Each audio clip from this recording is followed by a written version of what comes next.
This is the proposed housing development that you see on the left-hand side. All those little red boxes are houses. That's Summerhill. Those are Summerhill homes. The first component is the park. That's 6% of the property is designated as a park. And as I mentioned before, it'll have emergency vehicle access running through the middle or the side of it. The second component is 18% of the properties allocated to 2 4-story buildings for 162 units of senior housing.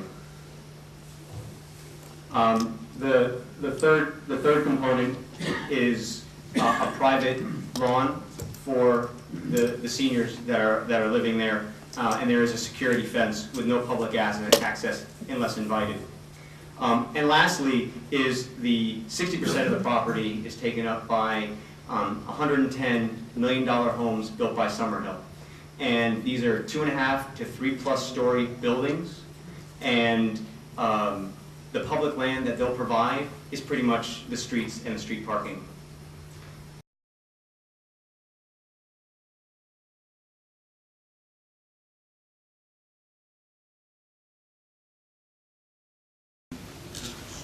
I realize I grew up in New York City with a bus going up the street several times a day, but the sidewalks were definitely wider, and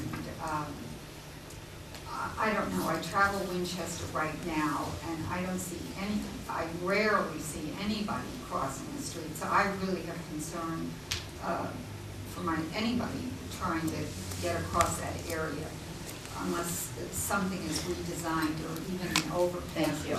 Thank you.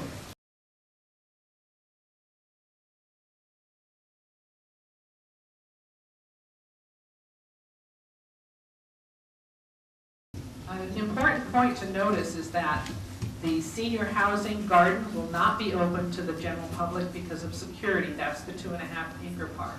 The 1-acre park will only be accessible, will be a walk-on park. There will be no public parking. So if you live in that community, the people using the park will be parked in front of your house. So there are some real issues with regard to what public parks are being considered. I'd just like to address a part of the cleanup issue. One of the proposals that have been put forth to the council, the state, the DTSC, and all of their public meetings is the idea of an organic, biological way to clean the soil, which costs the city and the state and the taxpayers a lot less money and takes maybe a little bit more time, but it's a way to clean all the soil, not just haul dirt from one place and move the problem to another area.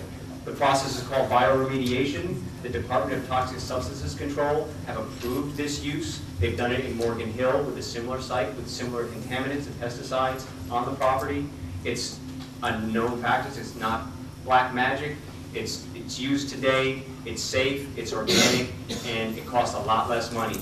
For a 14-acre plot in Morgan Hill, it costs just under $10,000 to clean the land in 3 months. Think about that when you're hauling 6,000 cubic yards of soil to a C2 landfill containment facility. We have a garden, I say we, the master gardeners, have a garden at Wilson Elementary School on Benton, where we have seniors working in a community garden with children. It's a fabulous program. It engages both the children and our seniors. It gets both of them out of the house. It gets them eating right, growing things together.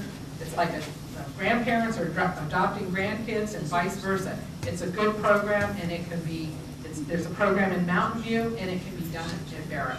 Absolutely. How will a vote on A and B, either way, affect my property taxes?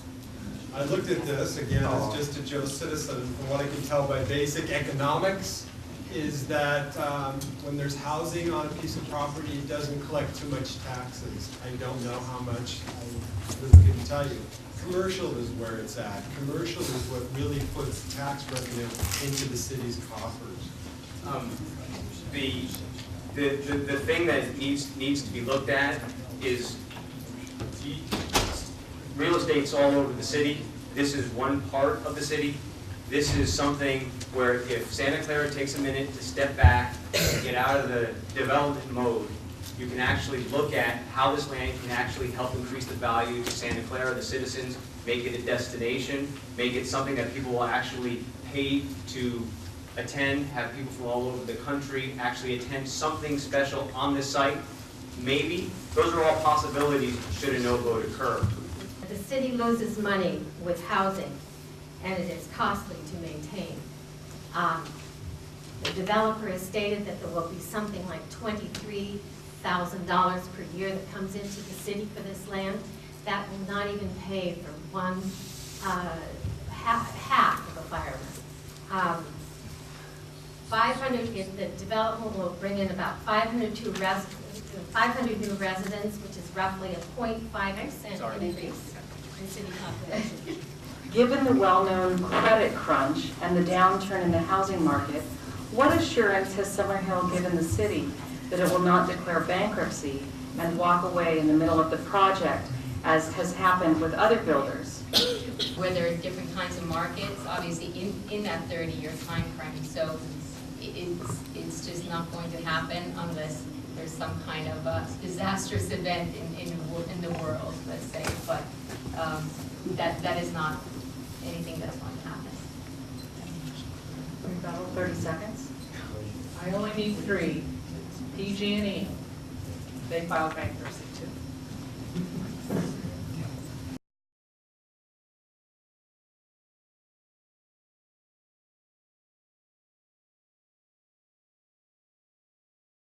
This is a similar design to what's done over in part of San Jose off of Campbell Avenue by Saratoga Avenue, right just south of El Paseo. There are about 8-foot setbacks between the buildings. They're about 37 feet tall, 2 stories over a 2-car garage. So to answer the question, a lot of these houses don't have any land other than the footprint of their house, and it's going to be a lot like an alleyway. When I met with the landscape designers for the senior garden project, they told me that yes, there would be a garden, and yes, there would be a nice fence around it so nobody would have access to it. It's a security reason for senior housing. And the revenue surplus in a letter that was written, report by the developer himself says the total surplus, revenue surplus will be $73,000 a year in a April 23rd, 07 letter to the city. This is the actual alleyways that I told you about. This is inside the Wood Glen property. Just in case you can't see that, I wanted to make sure everybody saw what exactly those alleyways will look like. Here, let me go back so you can see that.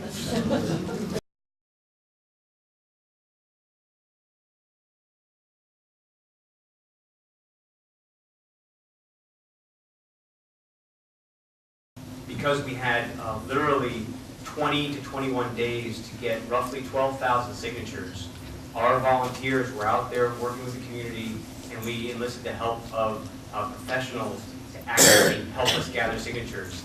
Nowhere, and I mean nowhere, was anyone paid for their signature. That information is circulating out there, and I want to be very, very clear. The only people that were paid were people that are actually gathering signatures because we have to pay for their time. That is all. All the signatures are Santa Clara residents and valid Santa Clara voters.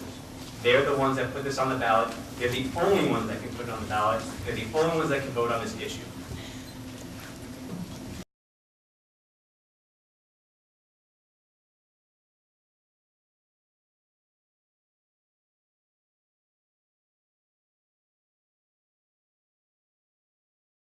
I'd like to kind of summarize why a no vote is critical at this time.